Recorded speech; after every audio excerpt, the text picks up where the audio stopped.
Hi, welcome to this episode of The Inner Estate. I wanted to share today some mental housekeeping ideas that you could do to kick off the new year in a wonderful way. So it's mental housekeeping. What can we clean up? What do we want to bring with us into the new year? And what things do we want to leave behind? And I wanted to start off with, what if in 2026 you decided that you are enough and that you love yourself and that you're going to let yourself be your best self that you can be? If you want to lean in more on this topic, one of my guests on another episode, Panache Desai, wrote a book called You Are Enough. What if you allowed yourself to incorporate meditation into your regular routine? Many of us, myself included, we have tried to meditate over the course of years. And Panache has a way of doing it that is accessible and it allows you to feel successful and understand it at a pretty high level. So he has a program called Call to Calm. What if you just went to Call to Calm? It's free. It's free every day. What if you went to that one day a week for 3 months and just see what happens? Incorporate that in.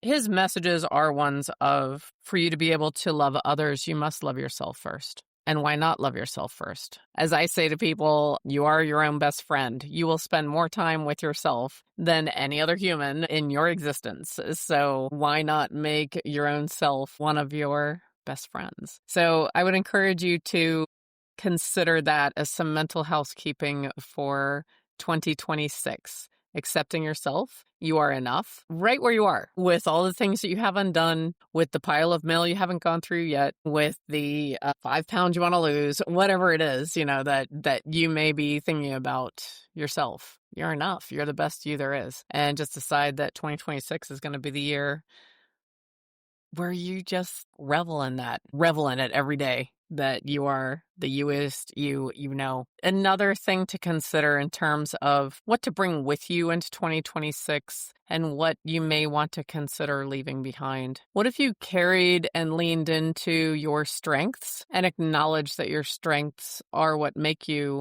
into the new year, and leave your weaknesses where they are? And what do I mean by that? If there is something that you genuinely have struggled with or you are not good at, why not make 2020 the year that you seek leverage or you seek help in that area? And by the way, I know sometimes when you seek leverage or you seek help, that means that it costs money. Okay. Is there something else you could cut out where your strengths could make that happen and incorporate leverage in that area? Many of us that are professionals or own our own businesses, we're always seeking out leverage in terms of our company and our work. And a lot of times that's where we already excel. So if you already excel at work, consider getting leverage at home. There's so many options now. What would happen in your life if the people and the leverage and the support that you sought out actually made your whole life run more smoothly and more close to the vision that you have for it? And that freed you up to actually do more at work and lean in where you're successful and strong.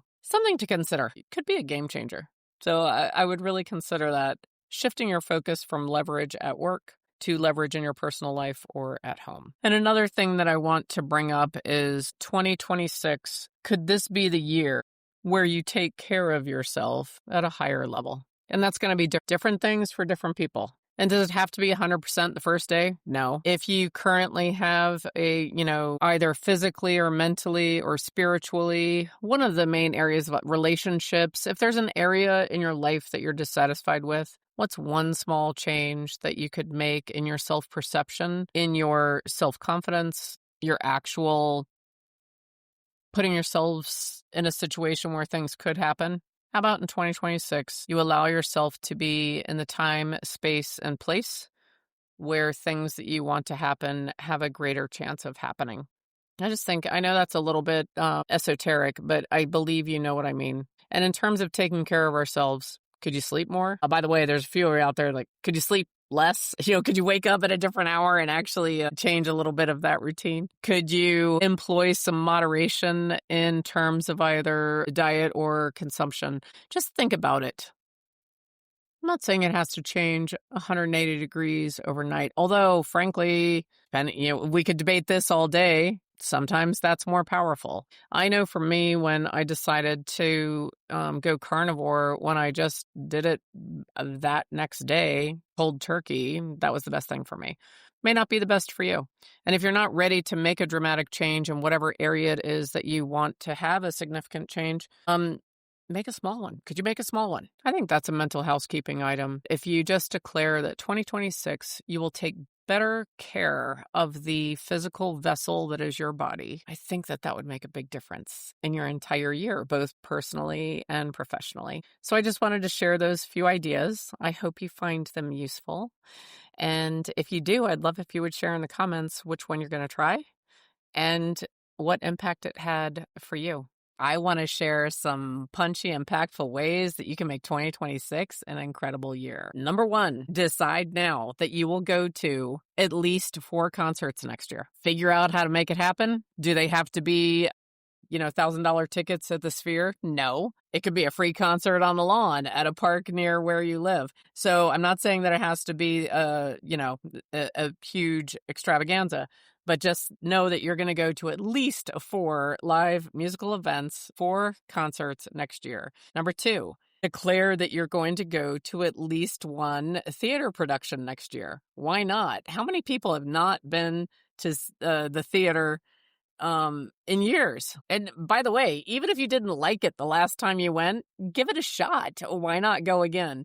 Most places have a local theater troupe, and you can go and see a show there. If you really want to kick it up a notch and you've never seen a show on Broadway, turn it into a long weekend, go see a show on Broadway. I have the privilege of living in the greater Phoenix metropolitan area, and we have opportunities with the Phoenix Theater and Scottsdale Theater, the opportunity to see plenty of live entertainment. So make sure that you go and see at least 1 play next year. The next one, you may not be surprised. Challenge yourself to go to 1 stand-up comedy show in 2026. It doesn't have to be Jim Gaffigan at the big arena. It could just be a local stand-up club, if there's a comedy club, but go and see live comedy. Now, by the way, are you going to like all of these? I'm going to go on a limb and say maybe not.